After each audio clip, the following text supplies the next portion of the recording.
আসসালামু আলাইকুম এভরিওয়ান, আশা করি আপনারা সবাই অনেক বেশি ভালো আছেন। আজকে কোনো রেসিপি না, আজকে আমি আমার দুপুরের লাঞ্চে কি রান্না করেছি সেটা আপনাদেরকে দেখাবো। তো এখানে আমি রান্না করেছি বেগুন ভাজা আর সাথে আলু ভর্তা। আলু ভর্তাটা তো খেতে খুবই ভালো লাগে গরম ভাতের সাথে।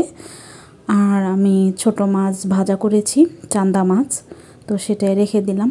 আমি চান্দা মাছ খেতে খুবই পছন্দ করি, ছোট মাছ ভাজা হলে খুবই ভালো লাগে।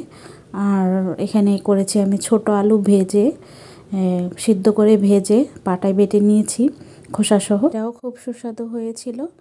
তো আর রান্না করেছি আমি, আর বানিয়েছি বড় মাছ ভর্তা।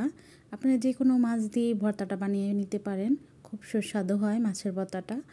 আর বানিয়েছি আমি পাতলা মসুরের ডাল টমেটো দিয়ে, এটাও খেতে খুব দুর্দান্ত হয়। আর আমার হাজব্যান্ডের এই ডালটা খেতে খুব ভালো লাগে। তো আজকের মেনুতে এগুলোই ছিল। আর আজকের এই লাঞ্চের প্লেটটা কেমন লেগেছে জানাবেন। আজকে এখানেই, আসসালামু আলাইকুম।